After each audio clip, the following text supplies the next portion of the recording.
Salut tout le monde, c'est Spidey, j'espère que vous allez bien. On se retrouve aujourd'hui les amis pour une toute nouvelle vidéo critique où on va revenir sur l'épisode 5 de la série Ahsoka. Voilà, ça fait maintenant 5 semaines que la série a débuté, il va rester 3 épisodes après celui-là et donc aujourd'hui on est parti pour revenir en mode full spoiler sur cet épisode 5 qui est, mais ma foi, le peut-être meilleur épisode d'une série Star Wars tout confondu. C'était juste magistral. C'est parti, on en parle, n'hésitez pas à vous abonner, à liker, à partager, et go. Donc dans cet épisode 5, on retrouve Ahsoka dans son périple dans le monde, entre les mondes, etc. Où, à la fin de l'épisode 4, elle avait retrouvé, bien sûr, je ne vous le cache pas, Anakin Skywalker, donc son maître,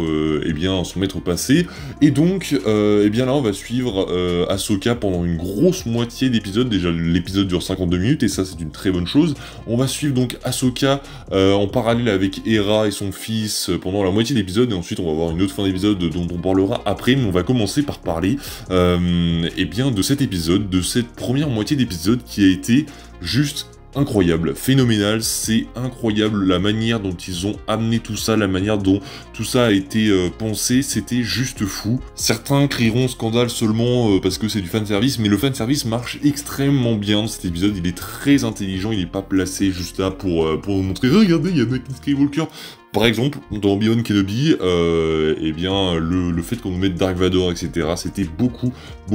de teasing pour pas grand-chose, surtout que Obi-Wan, c'était l'une des séries les plus connes que j'ai jamais vues au monde, mais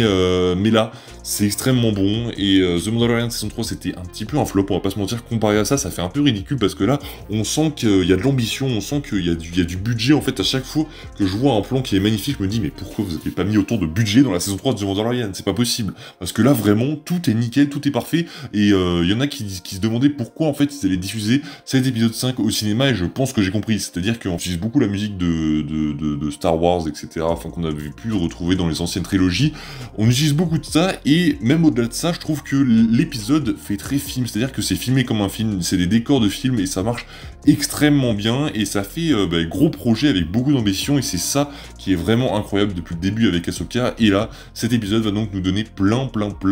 de choses à manger, notamment le retour donc d'Anakin, mais pas seulement le retour d'Anakin, on a donc le retour de la formation d'Ahsoka, mais Anakin va être très bien utilisé, puisque on va voir Ahsoka douter, essayer de comprendre ce qui est arrivé en fait à son maître, et elle va découvrir que donc, enfin elle le savait déjà, mais on va voir les différentes facettes d'Anakin, et c'est très intéressant, parce que c'est quelque chose qu'on n'avait pas du tout encore vu jusqu'à présent, donc on voit Anakin en tant que Jedi, en tant que début, dans ses débuts, quand il a commencé à être maître, et qu'il a pris sous son aile Ahsoka. On voit en tant que Jedi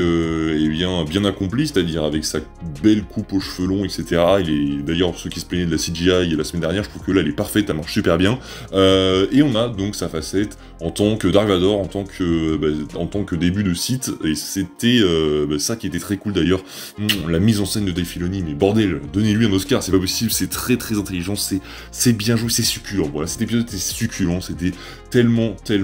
incroyable. C'est parallèle qu'on a avec Dark Vador, quand par exemple on voit Anakin marcher vers le champ de bataille, et que on a ces petits parallèles où on voit Dark Vador, enfin où Ahsoka en gros voit Dark Vador, pareil quand ils reviennent dans le monde entre les mondes, et que Anakin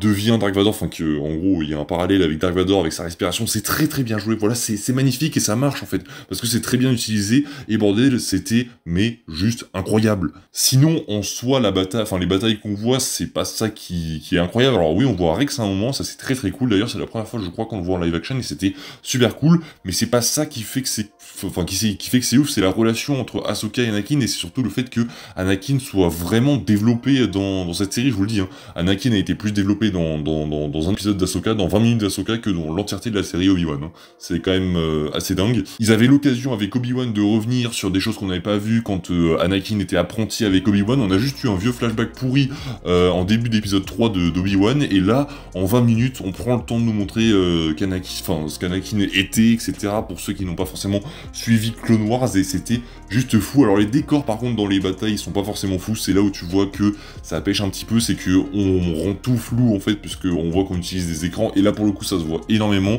c'est que on met beaucoup de fumée pour te cacher le décor, on met des petits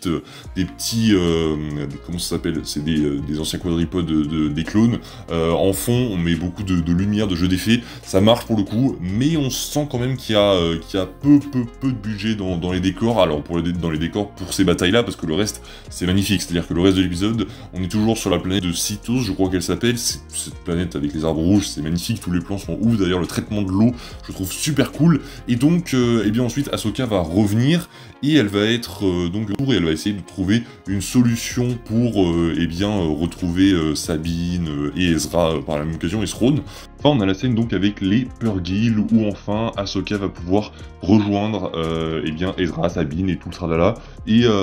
cette scène était aussi très belle, que ce soit en termes d'effets spéciaux, c'est très osé de faire ça, de mettre des Purrgil d'aussi près, parce que là vraiment tu peux pas être plus près d'eux en fait, et c'était très beau et très osé, et voilà, au global cet épisode 5 est encore une fois un très bon épisode. Je sais pas ce que vous pensez de la série Ahsoka, mais j'ai remarqué qu'elle était vraiment beaucoup appréciée des fans. Après il y en a toujours 2 ou 3 qui râlent, parce qu'il y a des choses qui leur va pas, parce que c'est pas non plus phénoménal, alors que je ne comprends pas vraiment ce qu'ils veulent, en fait, parce que j'en vois beaucoup se plaindre en disant que c'est pas forcément si fou que ça, alors que vous attendiez rien de la série. Donc il y a un moment, il faut trouver la bonne,